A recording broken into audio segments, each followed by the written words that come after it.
Thank you. I'm super happy to be here today. I've done this a couple times now, and it's always a fun little getaway for me. This is a joint effort, this presentation, between myself and Shalin Khosla. So the difference between the two of us is that he's the greenhouse vegetable specialist, and I'm the greenhouse vegetable IPM specialist. So he's more production, and I'm pest management. So he's shared some slides with me about production, heating, and lighting, and that sort of thing. And I'm happy to try to answer some questions, regarding those slides. But if there's anything that doesn't really fall into my expertise, I might have to pass you on to Shalin. Pest management is more my thing, so we'll get into that a little bit later. So I'm just going to give a little bit of a background, I guess an overview, I should say, of the greenhouse vegetable sector in Ontario. And so this is 2016 data. Can everyone hear me okay? First of all, yeah? Okay. So this is 2016 data. So just over 2,700 acres in Ontario, most of which is in the Leamington area here. The three main crops are tomato, cucumber, and pepper. The rest of the province, has about 280 acres. And you can see when you look at the acreage between these three crops, it's kind of interesting. Most of the acreage in the Leamington area is tomatoes. Peppers are a close second, and then cucumbers would come in third.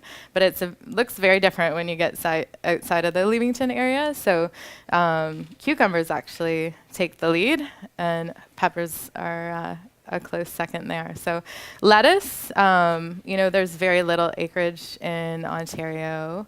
Eggplant is another one we don't actually have data up here for, but and now strawberry. There's also some strawberries that kind of lump into the greenhouse vegetable group, but those would be the six. Main crops that we deal with, and then of course there's herbs and a bunch of other things as well. So this tells you what is the average acreage per operation. And this is really interesting because when you look historically, 1993, the average acreage was average operation was 1.44 acres. And now today, 2016, it's 13 acres.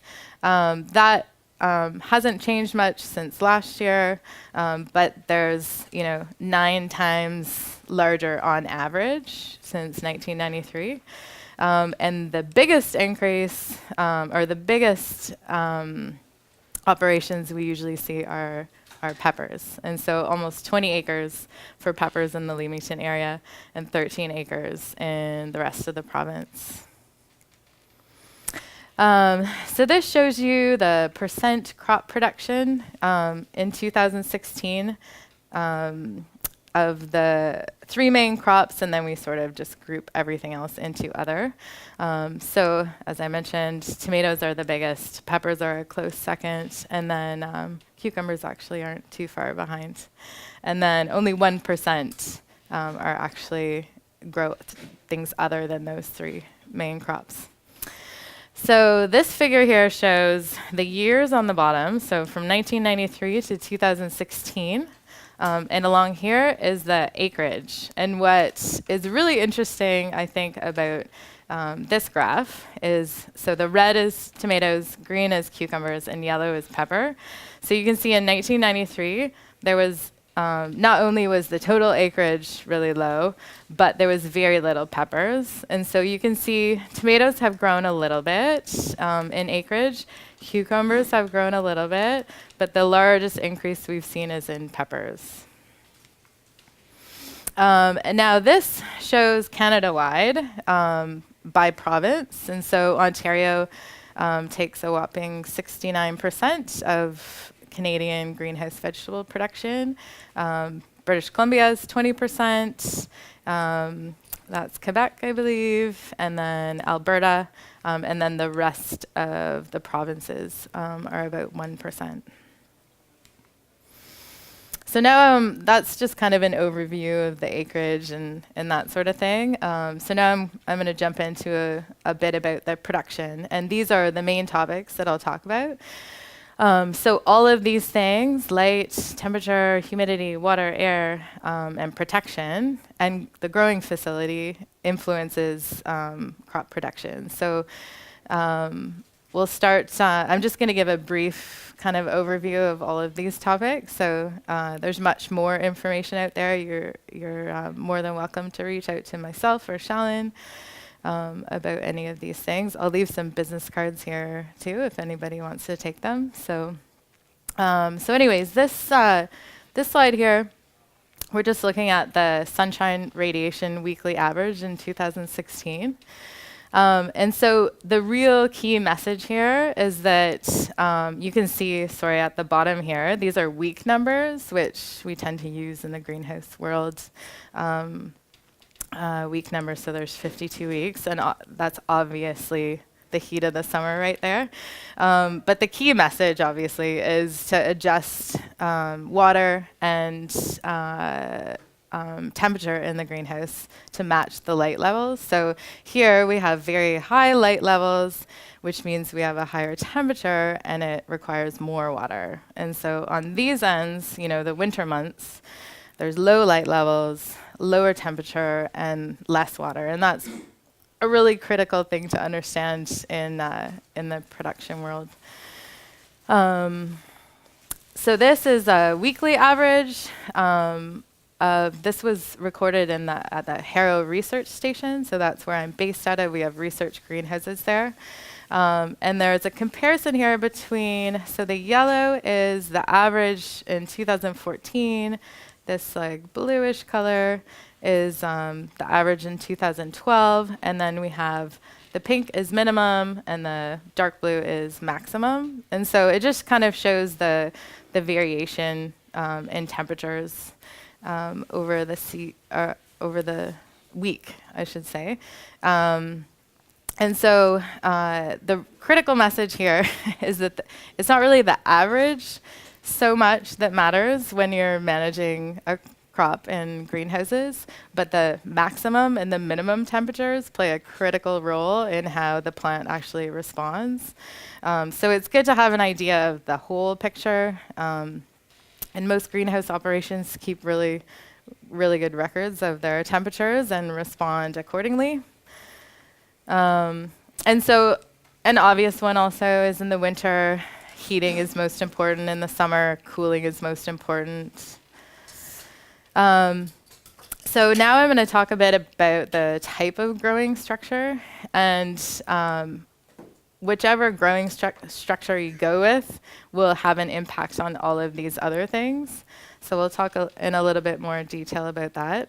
So basically, we're going to split it up initially between a greenhouse and a warehouse. And so in a greenhouse, you get natural light, and in a warehouse, you get artificial light. And so the natural light obviously is part of the design of a greenhouse that allows light to penetrate. Artificial light we still use that in a greenhouse actually sometimes, but HPS, LEDs, or plasma. The way you heat a greenhouse is by adding heat through a heating system like a boiler or something. The way you heat a warehouse is generally by adding heat, heating units distributed by fans. And you tend to need less heat because there's less heat loss or lower heat loss in a warehouse than you would in a greenhouse style in the winter months. The passive cooling is used in a greenhouse, and that's mainly done by the vents. Opening the vents allows some air exchange and that sort of thing. And in a warehouse, it's active cooling, and that's done by fans. Humidity is another way that we can manage humidity in a greenhouse is venting, and that's another benefit of allowing that air exchange. And then in a warehouse, you're looking at a dehumidification system. So this is just a photo of a glass house here. This one I think is about 23 feet, has 23-foot gutters, if I remember correctly. So that's just give you an idea of one of the larger ones in the area. So this is also another interesting trend that we've seen over the years. So this is in 1970. So those are the years down here. In 1970, we were looking at about 10 feet to the gutter. And basically the thought process back then was, the plants aren't going to be taller than that. So that's as much height as we need to actually manage these plants. But what we've learned over the years, and increasingly so, is that even though your plants are only 10 feet, when you add another 10 or even 15 feet to that, you have a large buffer zone that gives you the capability of managing your environment internally. So every year we seem to see a few greenhouses just get a little bit taller, and everyone's sort of testing that limit a little bit. So I think right now 25 feet is about the max, but I'm hearing, some people talk about going to 26 or 27 maybe in the future. So it'll be interesting to see how that goes. But what a major difference in climate management. There's a 30 feet one in BC now they're testing out. Really? A 30-foot. And where is that? BC. In BC. Wow. Crazy. Yeah. So, but it's had a major impact on, temperature, humidity, and those things actually also impact pathogen pressure and that sort of thing, which I'll get into later in the really exciting part of this presentation. So curtains are necessary for energy conservation, especially in a glass house. You can't really go without it for shading. Through the main summer months. So dual curtains are also sort of the trend now, where you have two curtains separated by a little bit of space, and one is basically used for shading and the other is for energy conservation. The two together sort of work synergistically. So now a little bit about some of the benefits of a glass-covered greenhouse. It's a permanent structure compared to a poly greenhouse, like a plastic greenhouse, because that's sort of the other side that we see. So the poly greenhouses, you have to change the plastic every so many years, depending on the kind of plastic you get. But with a glass house, when it's up, it's up. You get more light in the winter months, and that's actually the biggest struggle for greenhouse production would be in the winter months, and that's where you'll see a lot more supplemental lighting. Dual curtains, you can use them in a plastic house, but you see much more of a benefit in a glass house by using dual curtains. You tend to have a more generative greenhouse. It requires less energy to manage the internal climate, especially when you add that big buffer zone. And then diffuse glass is sort of a newer technology that I think is being adopted more and more. And that basically allows better and more even light distribution throughout the crop. So, when you have a 10-foot tall crop, the diffuse glass can help the light get where it needs to go. So this picture here actually just shows condensation on the inside of the roof of a greenhouse. So this is a plastic house here. So that condensation reduces light transmission, and it also can create a situation where you're having water that's dripping on the plants. And neither of those scenarios are really great. The water dripping on the plants can damage the plants, and it also sort of opens them up to pathogen infection. So we try to reduce the amount of free water available in the greenhouse. So moving on to light characteristics. I'm not going to go into a lot of detail here, but if you want some more information, you're welcome to reach out to Shalyn. So the light profile is changed by the plastic coverings compared to the glass house. And this 440 to 660 are the peaks for chlorophyll production. Sorry, not 660. Those are two different peaks there. And so, some of the things that we need to consider in a greenhouse are the need for UV blocking, because you want to maximize the production of your plants, but also, there can be too much and too little UV. So a couple things that, this is just kind of an example of some things that were discovered when too much UV blocking was happening. And when I say UV blocking, there's different ways you can do that. So I'm not going to go into a lot of detail about that, but if you have any questions, but say, there's whitewashing, they might, in the really high light months of the year, you can whitewash the roof of your greenhouse to block some UV and that sort of thing. So anyways, what happened was, okay, bumblebees. Is everyone aware of the use of bumblebees in greenhouse vegetables, specifically tomatoes, but also peppers? Just a couple, maybe? No? So we use bumblebees to pollinate tomato crops. They're added regularly through the year, and it's absolutely necessary to get production. So it used to be way back when that people used to hand pollinate them, and there's these little tools that would vibrate, and you'd walk around and you'd sort of pollinate all the plants yourself. And then someone brilliantly decided to produce bumblebee hives for commercial production. So it was a definite time saver, and so they're a necessity in tomatoes. Many pepper growers, maybe I would say most pepper growers, also use bumblebees.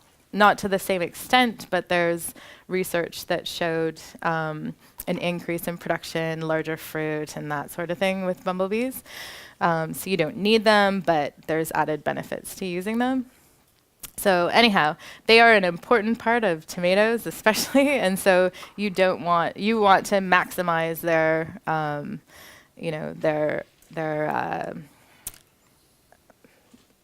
ability to pollinate by any means. So this is what they use to orient themselves.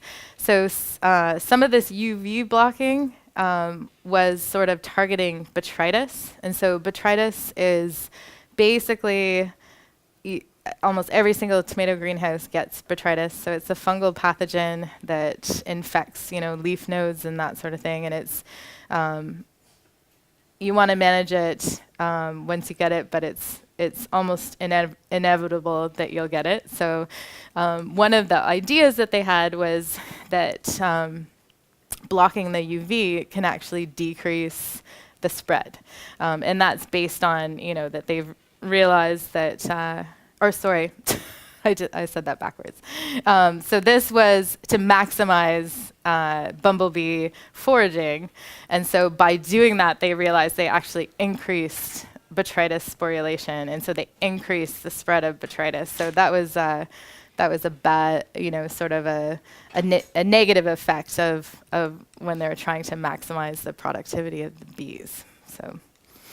So about lighting, I said, some greenhouses use supplemental lighting, and there's all kinds of new lighting technology available now.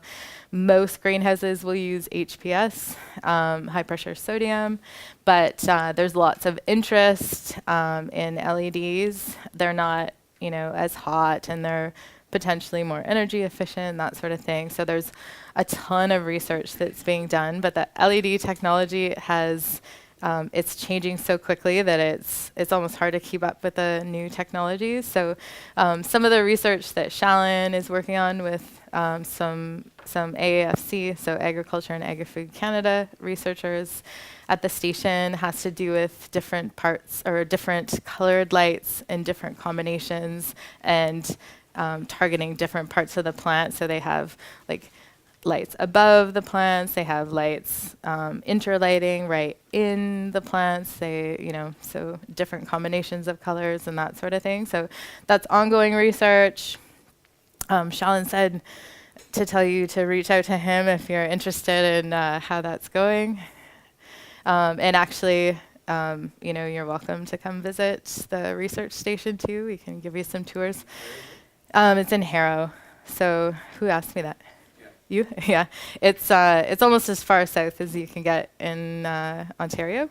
So Harrow Research Station. So it's like where Windsor is? Yeah. Yeah, it's only about it's about 20 minutes from Windsor. So Leamington, do you know the Leamington area? Yeah. So Leamington, Windsor, Harrow kind of make a triangle a little bit. So is that your station? This is not, no. These are just pictures of some greenhouses. So one of the big concerns, especially how many people have been to Leamington, actually? You have, of course, Steve. So Leamington is the heaviest concentration of greenhouses. And so there's many, many areas in the heart of Leamington where, you can't not see a greenhouse, and you drive and drive and drive, and it's greenhouse after greenhouse after greenhouse. And then you have some people that live in between all those greenhouses. And so one of the biggest complaints about lighting is light pollution, because the way you normally do it is to try to get the plants to go to sleep themselves. So they, you don't start the lights in the evening. You allow natural light to put the plants to sleep, and then you might turn those lights on at 3 in the morning or something like that. So, anyways, that's been a big complaint. So, by neighbors and residents. So blackout curtains are a good solution. There's still, a little bit of light that comes through, but nothing compared to, if you can imagine, like a 50-acre lit farm or something like that. But why is Leamington so densely populated? Is there favorable conditions or yeah. a lot of light or cheap electricity? What is it? Yeah, I think there's a couple things. So one is, flat ground. Really easy to throw up a structure on flat ground. Proximity to the U.S. Over 70% to 80% of what's produced in Leamington is shipped across the border. So, it's 20, 30 minutes from Detroit. Yeah. Also sort of became a community thing. Like a lot of the Leamington producers, it's family, it's been passed down for several generations. Brothers took over some other greenhouse. So, there's a lot of family-owned operations in that area, so that could have something to do with it too. Yeah. Carrie, does that anything to do with heat units or the amount of light available down in that area? Yeah, I mean that. Is that an advantage or not? So, it could be. Humidity is a big problem in greenhouse production, and it's difficult to manage. But the light, there's probably some benefits there too. So, and Niagara would be the other area where we have lots of greenhouse production, but it's more flowers. So I'm not sure. We have a few flower greenhouses down in Leamington area, so I'm not sure if maybe the light has more of a benefit to the vegetable production or something, but that'd be a The cluster effect. Yeah, right. So the flowers would be included in the 1%? So you said 35% tomatoes, 25%. No, that's only vegetables. Yeah, Only vegetables. yeah. And so in greenhouse you can grow vegetables and flowers maybe. These Yeah. two things, right? Yeah. So, but there are some greenhouse operations, I believe, that also have fish, right? Like the aquaponics, you could do warehouse or fish, right? Yeah. So I saw one last year, I guess, when we went for a tour, but it didn't have any plants in it yet, but they had their fish going. You know what one I'm talking about? Niagara on the lake? Yes. Yeah. That was Trend Aqua. Yeah. So do they have plants now? Yes. Yeah. And that's a greenhouse, like a polyplastic greenhouse structure. So, yeah. So heating, very critical piece of the puzzle through the winter months. And in greenhouse vegetables, we have usually about 10 and a half months worth of production. The rest of the time is clean out, getting ready for your next cycle. Maybe 11 months actually. So one of the gaps, aside from light issues in the winter, is also heat is difficult and costly.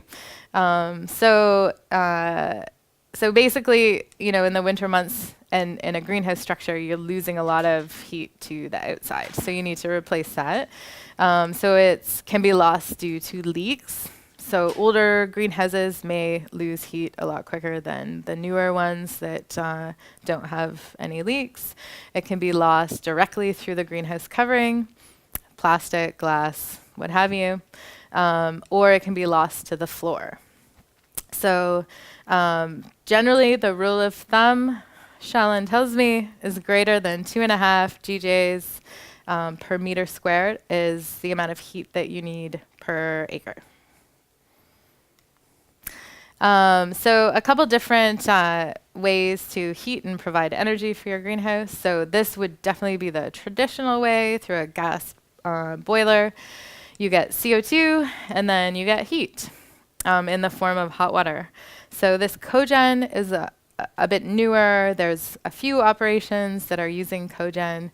And so you get the same amount of CO2, but you get a little bit less heat, but you also get electricity. And both these things add up to the same amount of heat that you get with a gas boiler.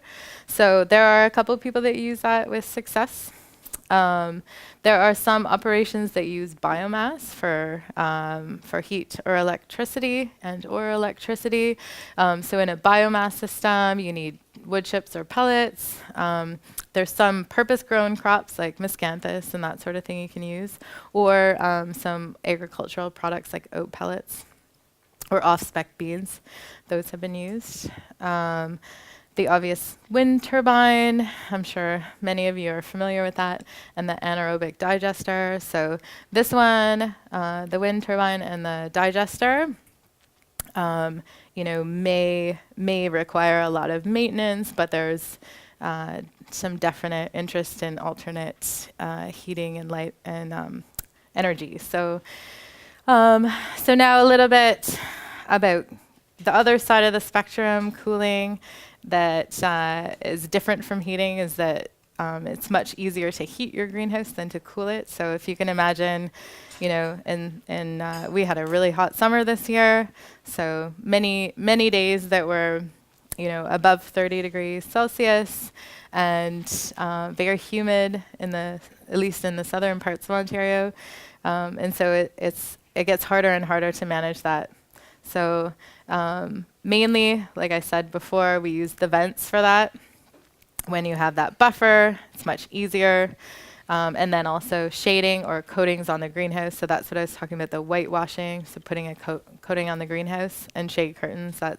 Those are the main tools for cooling the greenhouse.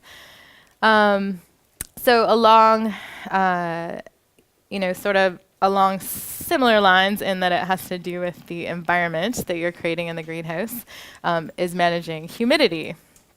And this has a big impact on many, many things, some of which have to do more with pest management. But it's also about just general plant health. So just going to define a couple terms here. Specific humidity, the amount of water per kilogram of air. Absolute humidity, the amount of water per cubic meter of air. And then relative humidity is the mass of water vapor over the mass water air can hold at a specific temperature. So this one here, relative humidity, or RH, that's the one that I'm most familiar with, in that we talk about it all the time. If somebody's talking to me about some sort of disease problem, like especially a fungal disease, I may ask them, what's your humidity like? And their response could be, it's 80% or it's 70% or something like that. So usually when I ask about humidity, we're talking about relative humidity. And there's a couple other terms that are used too. So this chart here just shows the vapor pressure deficit relationship to temperature. So I'm not going to go into too much detail here, but the point is this white range is where you want to be. And so this is low, low, low humidity, and that means it's too dry. This is high, and that means it's too wet. And both those scenarios can cause problems for production and disease pressure. So I see some pictures happening. I don't want to change it on you.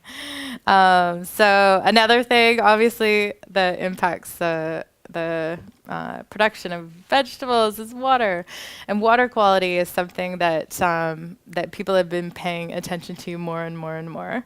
So it's recommended wherever you get your water to analyze it, see what's in there before you use it. There are cases where there's some sort of contaminant, whether it's an herbicide or some other plant pathogen or something like that that can have a major negative impact on your crop. So you want to know what's in your water before you put it out there to use. Generally, you need about 1,000 liters per meter square per year for greenhouse vegetables. And then a mature plant will use about 2.5 to 4 liters per day. So mature plant, we're talking, the end of the production cycle, and they're, 10 feet tall or something like that. And the size of the plant, the light levels, the temperature, and the air movement all have an impact on how much that plant, how much water that plant needs. So those are all things to consider when you're deciding how much to water them. And then as far as air goes, the two critical things are oxygen and carbon dioxide. And so air exchange is really important by venting the greenhouse for these reasons as well. Lots of people add CO2 to their greenhouse. There's tubes maybe that run underneath the plants that release CO2, or there's other ways to do it as well, but that's probably the most common. But it's critical to ensure that there's fresh air in the facility, so that's where venting and adding fresh air is necessary. A combustion unit has fresh air. An improper combustion actually produces noxious gases, so that's not really a great idea.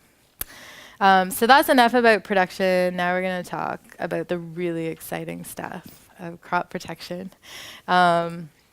And so we'll just start by, so actually I want to know how many people are familiar with the term IPM, or integrated pest management? Yeah? Okay. So I find in different circles that term is used a lot, and others it's not so much. So anyways, crop protection is basically pest management. And so there's two main things that we're protecting the crop from. One is insects and mite pests, and the other are diseases. And so I'm just going to give you a couple of examples of the really common pests and diseases that we see in greenhouse vegetables. And if you want more information, there's lots of places to get it. We have a greenhouse vegetable production guide with OMAFRA. There's some detail there. There's websites, and we're developing some content for Crop IPM, which is a website where you'll be able to find lots of information, hopefully, too. So anyways, greenhouse whitefly. This is also, it's like if you're growing tomatoes, you have whitefly. Very common. Also, they love cucumbers. Not so much peppers. You can get, a little bit of whitefly in your peppers, but it's not very common. But definitely with tomatoes and cucumbers. Two-spotted spider mite. Does everybody know about spider mites? No. So these guys, they're really, really tiny. They're really hard to spot for the first time, but they have exponential growth. And so they love the heat, and they like it dry, actually. But when it's hot and dry, their population will explode, and they reproduce like crazy. So they're a pest of just about everything and anything. Western flower thrips. There are other thrip species as well, but most of the time we see them. They're also very tiny. And they are a problem They didn't used to be a problem in tomatoes, but we're starting to see them sort of, maybe they're adapting a little bit to the tomato plant, but definitely cucumbers and peppers. Aphids. Aphids, there's 4 different aphid species that we see in the greenhouse. Not so much in tomatoes. We can see some in cucumbers, but definitely a major pest of peppers. Loopers. So there's a couple different species of loopers. These guys, you know, the adults are moths, but the caterpillars, they do all the damage. So they'll feed on the leaves and inside the fruit sometimes, or damage the fruit somehow. Not sure why it's doing this. I always have issues with the animation in this presentation for some reason. Fungus gnats, you know, they're a pest that attacks the root system. Most, you know, moist environments will house some fungus gnats, and shore flies is another one. One of the big problems with these guys is that they tend to transmit pythium, which is a disease of the root system. So they're, you know, hanging out in the roots as larvae, they emerge as adults, and they bring some pythium spores with them and find another plant to infect. Lygus bugs. So these are a true bug, what we call them, and they mainly are a pest in pepper crops. So those are some of the main ones. There's many more, but those are the ones that you know, some of the main ones that we see in the greenhouses. So Pythium, this is just about a problem for anything and everything. So definitely can cause damage to the crop. The roots turn brown. The plant can be wilting and that sort of thing. And this is, you know, paying attention to the temperature of your water can have an impact. And also with many fungal diseases, it's about managing the environment is probably your first line of defense. Fusarium, also a fungal disease. These are fruiting bodies. Fusarium stem and root rot. There's also different species that's Fusarium stem and fruit rot. And so there's a number of species that we see. It's a fungus, so managing the environment is critical. And that's, you know, not allowing your humidity to get too high. Keeping in mind, if there's free water available on your plants, that's a great place for infection. So if you see water drops on your plants, then you want to try and dry them out a bit. Powdery mildew, another really common one. There's several different species that infect different crops, some of which are harder to manage than others, but they tend to, powdery mildews tend to develop resistance pretty easily. Botrytis, so that's the one I was talking about, another fungal disease, mainly of tomatoes. So that's kind of the fuzzy little infection point. So that's where a leaf was. So in tomatoes, they'll de-leaf. There's sort of like this formula about how many leaves to leave on the plant. And so they de-leaf throughout the life of the plant, and those leaf nodes are a great place for botrytis to infect. Gummy stem blight, that is a disease of cucumbers. Bacterial canker, this is probably the scariest disease of tomatoes. So it has a very long latent period, and so it's in your tomatoes, and there's workers present all the time that are, you know, collecting, or they're harvesting, they're de-leafing, they're twisting the crop, tying it to a string and that sort of thing. And with all the tools and all the touching, they're spreading it, and then you don't even know it's there, and you're spreading it. So this is one that all tomato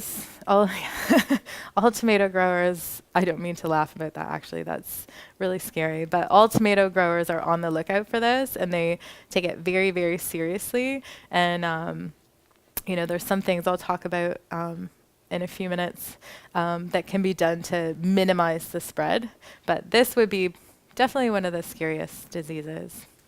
Bacterial spot, not super common, but it is one that we can see in peppers and tomatoes. Cucumber mosaic virus. So there's a number of viruses that they're plant viruses, so they infect different crops. And one of the difficulties with them is that there's not really a lot you can do outside of like strict sanitation, that sort of thing. There's some plants or cultivars that might have some resistance. But viruses can be pretty difficult to manage, and they can spread very quickly too. Pepino mosaic virus, so that's tomatoes, another one. Oh, and I guess I should mention, in a lot of cases, viruses can be vectored by pests. So it may be that your best bet of managing it is to control the pest that is actually bringing it into your greenhouse. So now that we kind of had a brief look at the different pests and diseases, I'll just talk in a little more detail about what IPM means, because this is the most critical concepts to get when it comes to managing pests in a greenhouse. So IPM is a philosophy or strategy of pest control that integrates all available tactics to reduce pest populations to an acceptable level in a cost-effective, environmentally rational manner. And so I think, there's a lot of triggers for developing an IPM program and the push for IPM. But in the end, probably one of the key messages is that there may be a place for pesticides, conventional pesticides, but there's lots of other things that you can do to minimize and even avoid using them. So that's kind of what we're gonna talk about here. So the reasons to adopt IPM is a reduction in pesticide use, environmental effects. So pesticide, residues in the environment or having an impact on our native populations and that sort of thing can all be minimized when we have an IPM program. And then, of course, human health effects. And this, should probably be at the top of the list. But in a greenhouse setting, we have workers in there every single day. And so there's, worker exposure, and there's the obvious consumer concerns as well. So IPM can help in all of those departments. The other major thing, is delaying resistance. So I'm going to talk a little bit more about resistance, but this is a really critical thing to understand when it comes to pesticides as well. Because if you overuse a pesticide, it becomes useless. So insects are really good at developing resistance, and mites, and some pathogens are as well. And then minimizing residues on food and increasing production and quality. This is just an added benefit that we've seen from IPM. So these are, here's IPM. These are the main categories of an IPM program, and I'll go into a little bit more detail. And this chemical pesticide use should be considered more of like a last resort. So once you've done all of these things as best as you can, you might still need it, but at least it's a last resort. Or you may choose not to use them at all, and that's fine too.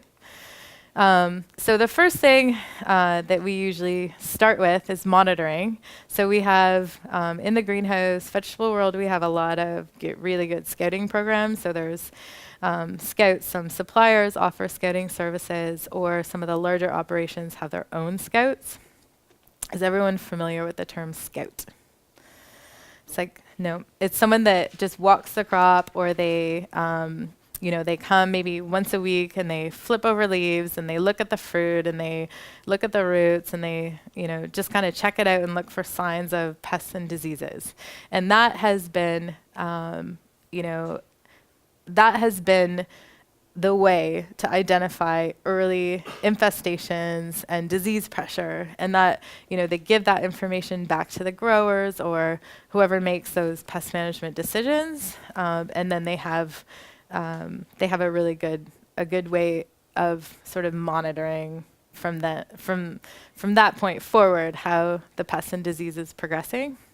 So scouts are really critical in a greenhouse setting. So as I mentioned, crop inspection. So I scouted actually a long time ago for a number of years, and you kind of look really dorky, and you have like this fanny pack, and you keep like your magnifying glass and your markers and your flags, and you have your clipboards. You can record everything, but it's pretty fun. So, anyways, that it looks like that guy is just flipping leaves to see. You kind of learn where spider mites initially tend to hang out on the underside of the leaf, so you just randomly flip leaves and see if you find anything.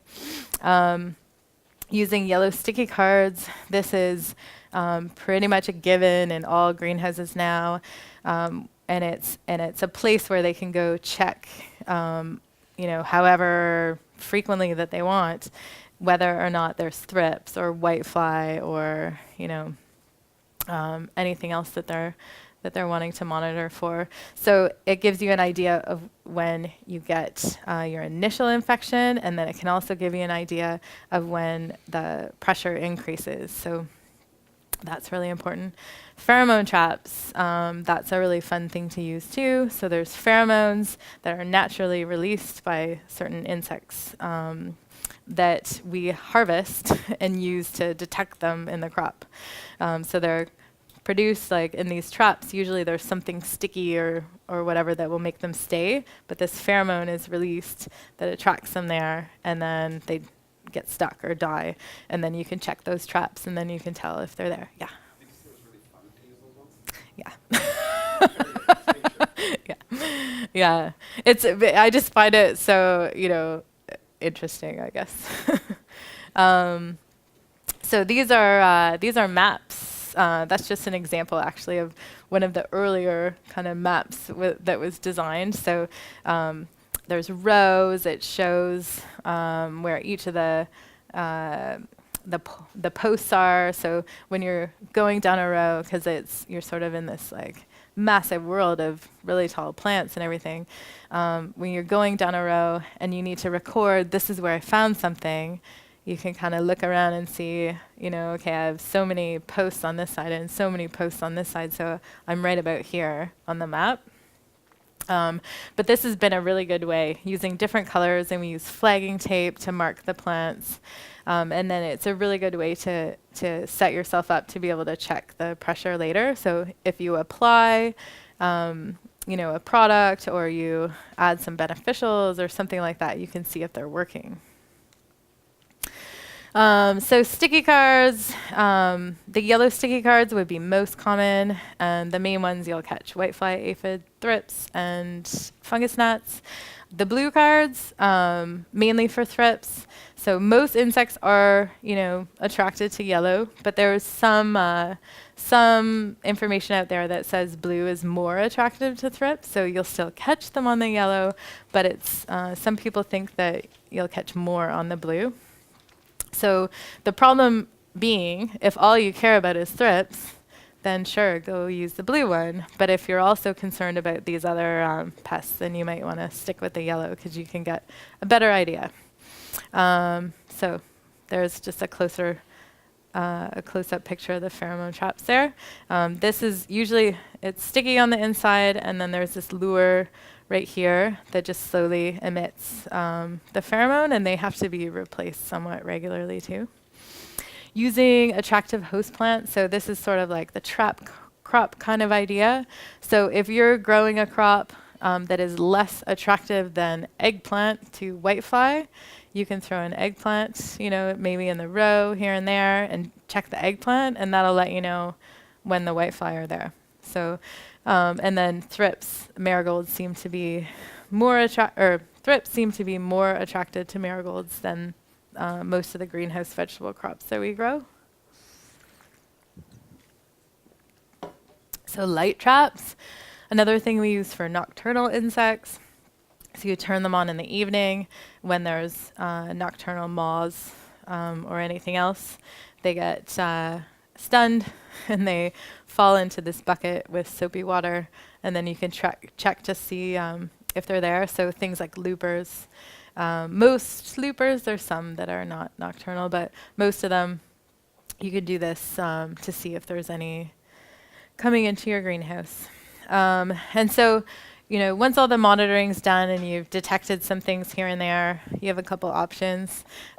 So one is to do nothing. If you see, one looper moth, it may not trigger you to do anything, which is fine, but you keep monitoring, And then biological controls, I'll talk a bit more about in a minute, but that's a huge, huge player in pest management in greenhouse vegetables.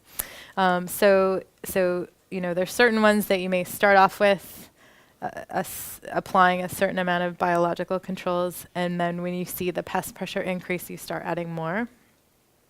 Spot treating, so like with a backpack sprayer and you just see a heavy spot of spider mites, you just might spray that spot, or applying pesticide in the whole crop. So that happens usually in drastic measures. So now I'm going to talk a little bit about the cultural techniques. So this is a really, really sort of sets you up at the end of the season.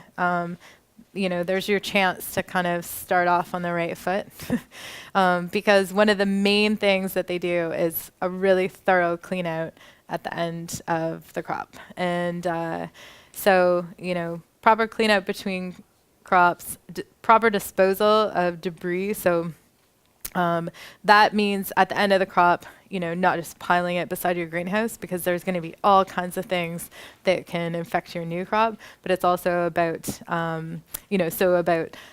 shredding it, putting it in the field, sending it to a landfill, a compost, or something like that. Although there's some strict rules about composting too. But also managing crop debris through the cycle, the whole production cycle. So not allowing, all this plant material all over the ground to inoculate your crop. So you can see this is a pretty clean greenhouse. There's white plastic on the floor. So it's upside down, right? Yeah, that is, yeah. Okay, this is the floor up here. How did that happen? My picture's upside down.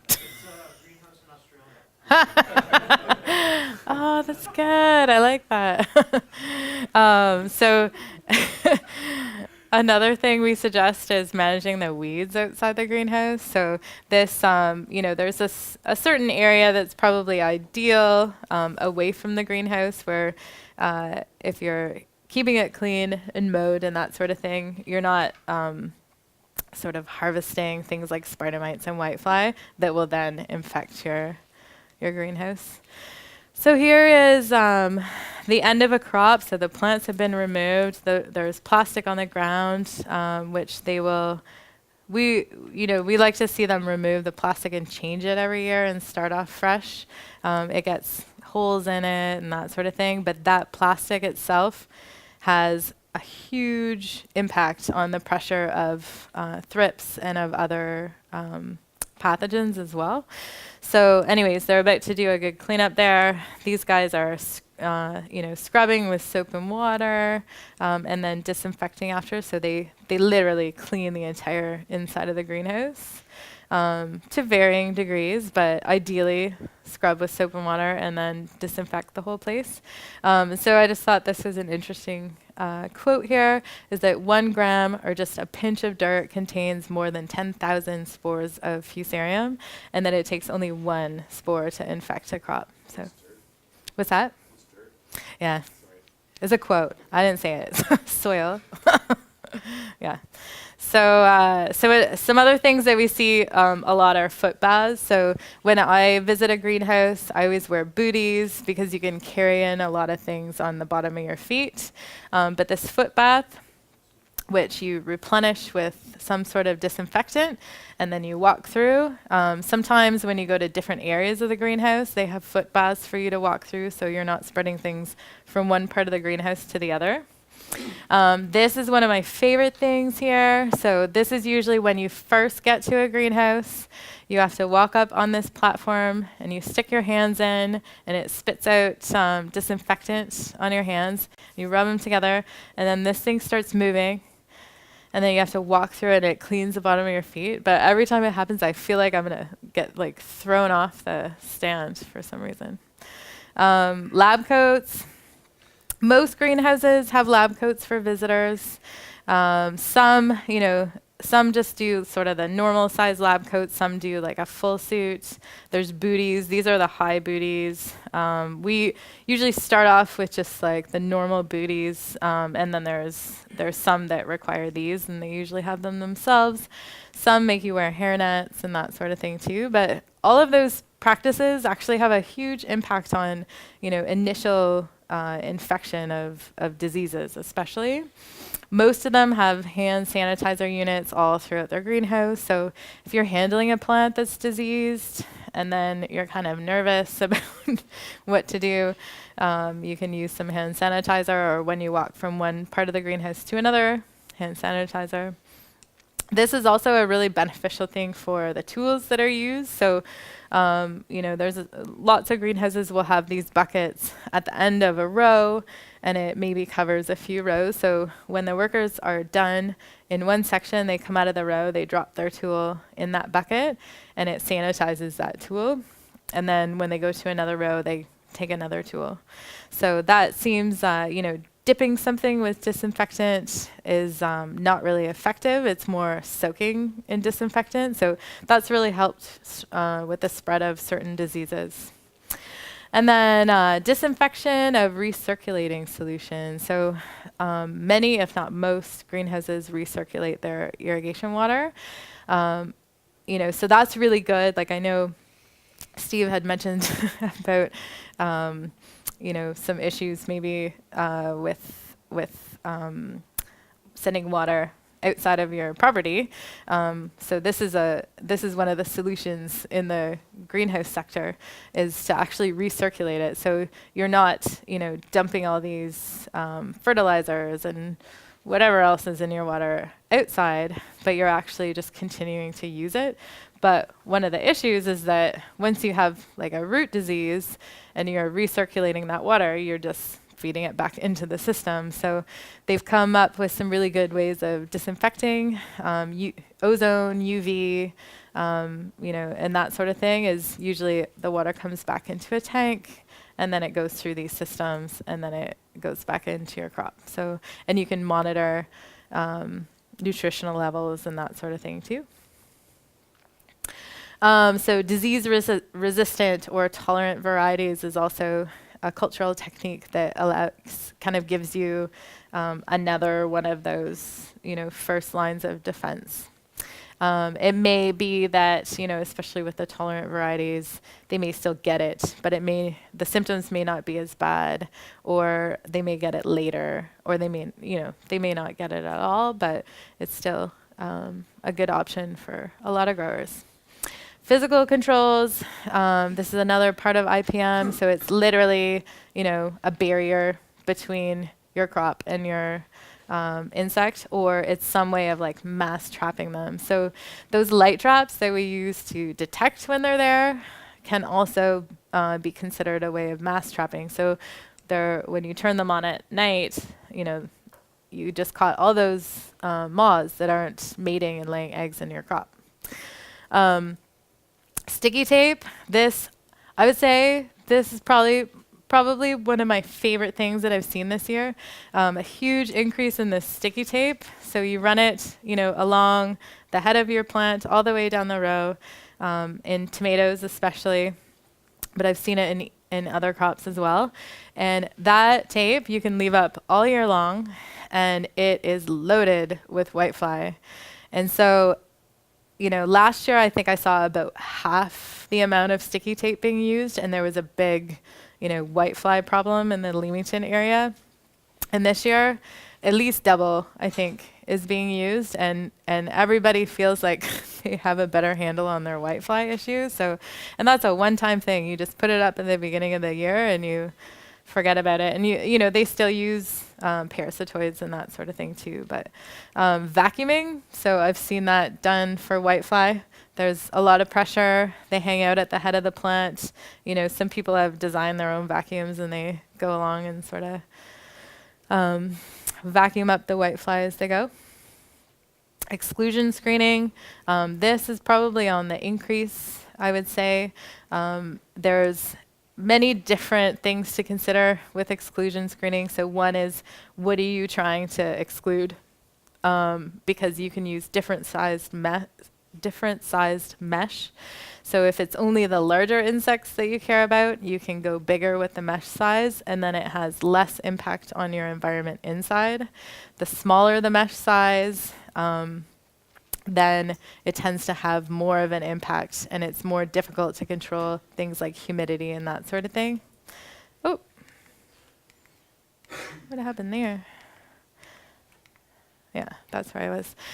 So this just shows, this is kind of an older greenhouse that has vents at the side. Lots of the newer ones have them at the top.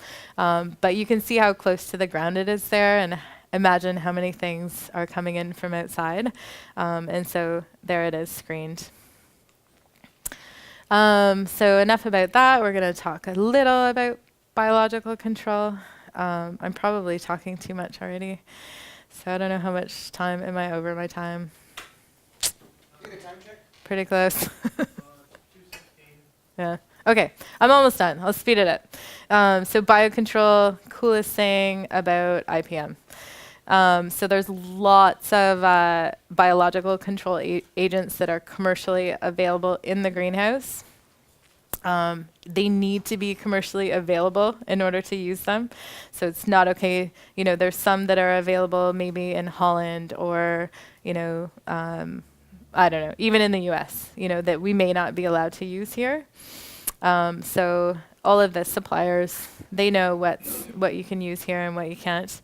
And we have a really good selection for a lot of the main pests, but there's always, there's always kind of an ongoing search for more or for newer, new and upcoming pests and that kind of thing. But for whitefly, we have parasitoids, and spider mites. We have predatory mites. For thrips, there's predatory mites, and there's some predatory bugs. Aphids, we have parasitoids, we have predaceous larvae, we have all kinds of stuff. And then fungus gnats, there's nematodes. And then Atheta is a rove beetle that will hang out in the root system and eat all kinds of things. So biocontrol agents for whiteflies, like I said, this is a parasitoid, so it lays an egg inside the whitefly pupae. The egg hatches inside the pupae and basically eats them from the inside out. Then they pupate and emerge as an adult here, mate, and find more places to lay eggs. So that's really cool. We see these used a lot in combination. They themselves have different temperature preferences. So sometimes, you start out maybe with Incarcia. When it gets hotter, you start using a mix, and then, people kind of play around with those systems. Dicyphus, this is a predatory bug that feeds on whitefly. So actually, I'm seeing a lot more of that this year than last year too. So you use these mullein plants, and it sort of houses them and allows them a place to, reproduce and that sort of thing. And then they go out into the crop and they search for whitefly. So the thing about these guys, though, is that they actually are omnivores. We haven't really seen a lot of, a negative impact on the crop, but there is that potential there that if there's not enough whitefly for them to eat, they, or something else, that they may actually turn on the tomatoes and start feeding on the fruit itself. So though they need to be managed properly.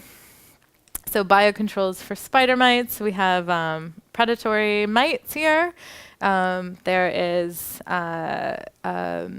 Feltiella, this is a predaceous larva, and then there's also some beetles.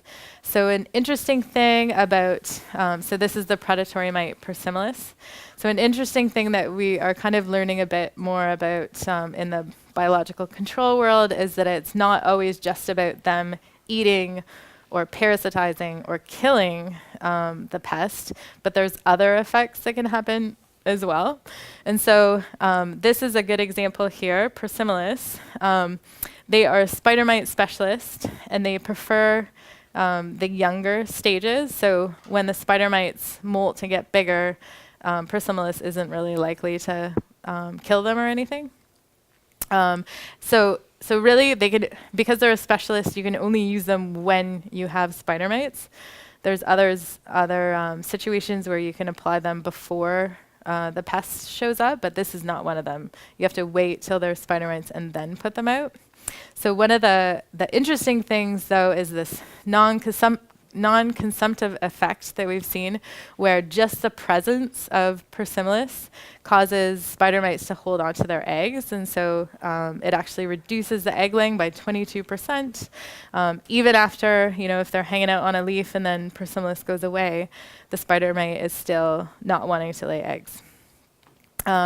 Also, just having odors, so they actually just harvested the odors of a Persimolis and exposed a spider mite to it, and they still reduced their egg laying by 15%. And then if you take Persimolis and then you add a dead spider mite, or dead spider mite odors, those two things combined reduced egg laying by 32%. So these are all added benefits to the ones that they're actually killing, So it's kind of interesting, that kind of research. And that would be what, a spray or No, that would have been done in a lab by the researcher. So they were just sort of evaluating okay, so they're only killing the young spider mites. Are they having any other impact at all than the dead spider mites that we see? So they did those kind of studies in the lab, and they saw, that they had an impact on the amount of egg laying that was done as well, which reduces the population that's there, right? So, so this is for aphids. So we have parasitoids. This is a midge where the larva is predaceous. This is a lacewing larva that also is predaceous, and then lady beetles. So these are usually used when there's a lot of pressure in the greenhouse. But these are very common. The parasitic wasps are really common.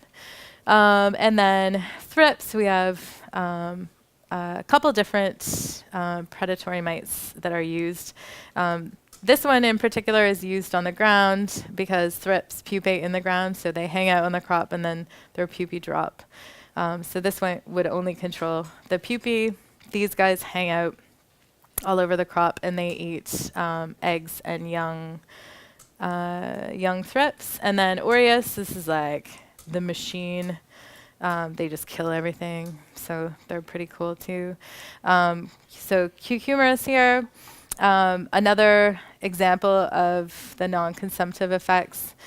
They are also a specialist, but they prefer young thrips. So there's some research that's done, that was done actually by one of my colleagues, Sarah. She's the greenhouse floriculture pest management specialist with OMAFRA, but when she was at North Carolina State, she did some work, and this was really cool because she found that they repeatedly attack and as much as 40 times in an hour, and that it actually reduces the amount of feeding and stuff like that the thrips do. So reduced feeding by 30%, and their overall survivorship was reduced by 78%. So I just really have to.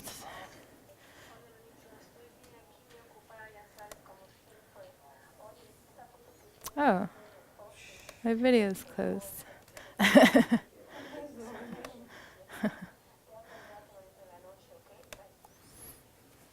Sorry, I thought I had that open. So this is you probably can't hear that very well, but.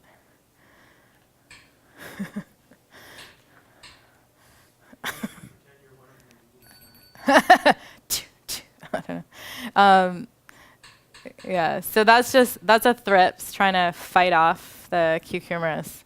And so, all that energy that it takes to kind of slap them really takes away from their feeding time. What am I doing? just keep at them until they stop whacking them back and finally get the pipe through? But I think the idea is that they're actually too big for the mite to kill, but for some reason they just want to harass them or something, Mm-hmm. Well, the So yeah, Job. yeah, They just can't. yeah, yeah. They're bullies. I don't know. Excuse me. Anyways, I love that video. So I won't go into too much detail here because I know I'm over time here, but chemicals. Oh, one thing I should mention about biological controls.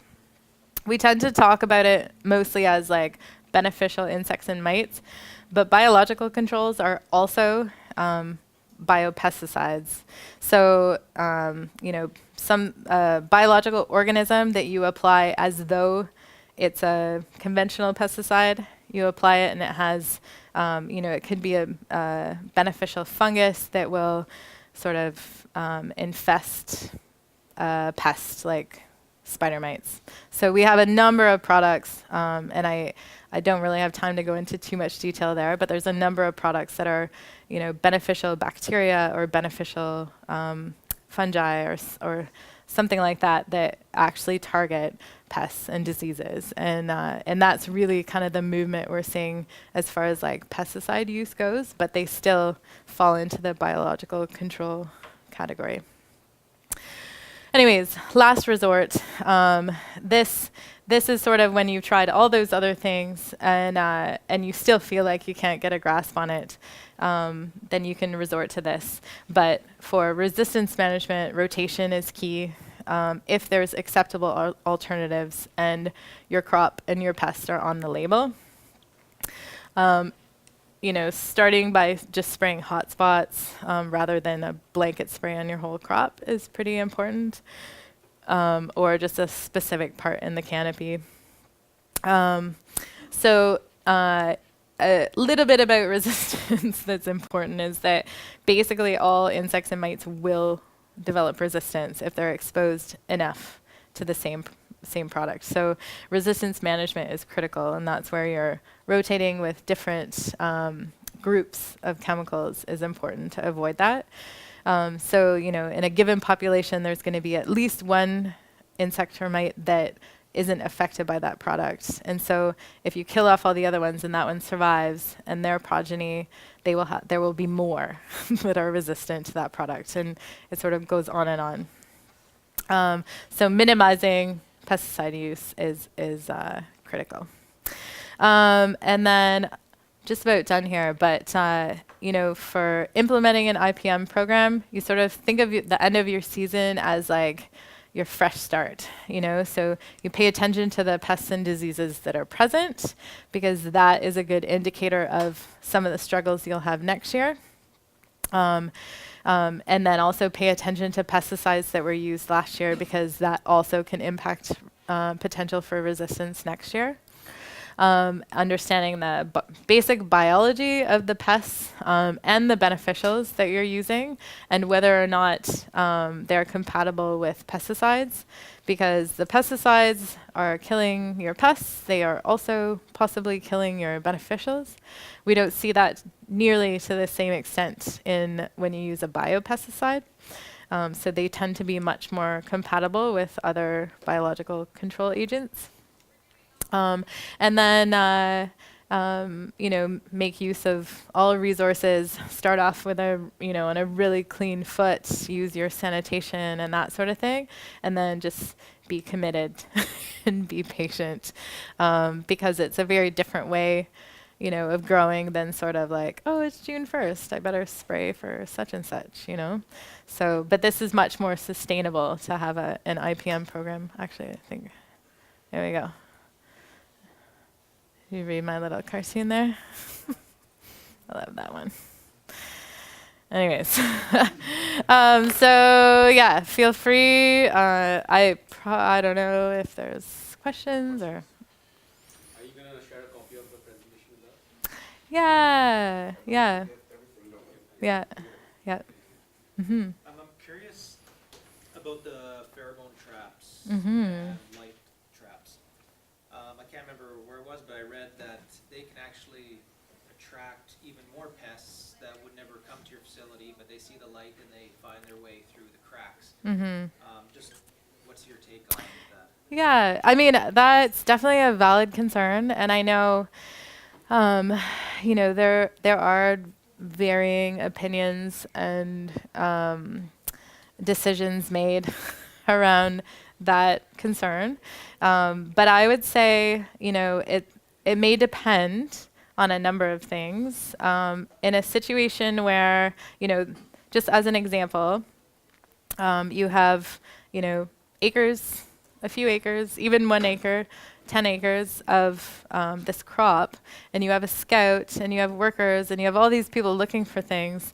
There are still enough pests, I think, that can go undetected, that can, once, if you don't detect them early enough, once they are found, they've caused so much damage that it's hard to recover from. So there's some situations like that where I would say, even if there is a little bit of a risk that you're bringing them in, I would say you're better off going for it if you can detect them early and act early, right? So it is a bit of a risk, but I see these pheromones as being really good for a really good monitoring and early detection tool. But there's also situations where they can be developed and used as a mass attractant too. And often enough, it depends on the pest, but often enough, your crop is more attractive to them than the lure itself. So when you have this monoculture that's releasing volatiles and that sort of thing, that's ultimately what's pulling them into your greenhouse, But I totally get that concern as well, You don't want to bring in more than you need to, like as far as pests go, right? But yeah. So, yes. So you discussed, you gave us the macro picture initially, Mm-hmm. showed us where it's based and where it's growing. Yeah. What is the future of greenhouses? Where is it? My goodness. Yeah, it's. I see it expanding a bit. Like as far as where it's happening, there's much more acreage going up in say Chatham, Kent than there was before. So it's definitely expanding outside of the Leamington area. But the technology advancements like that, it's mind blowing. So robotics is huge. Like there's, we're looking at robotics for even for detecting diseases and pests and things like that.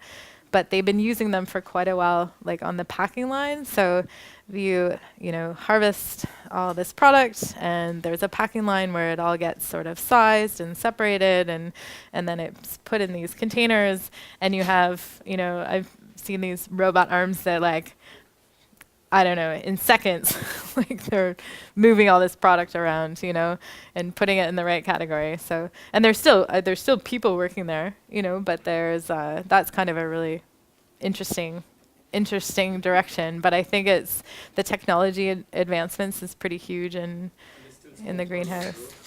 There's still scope for there's like a Yeah. demand. Yeah. So year-round production is another thing, actually, sort of like.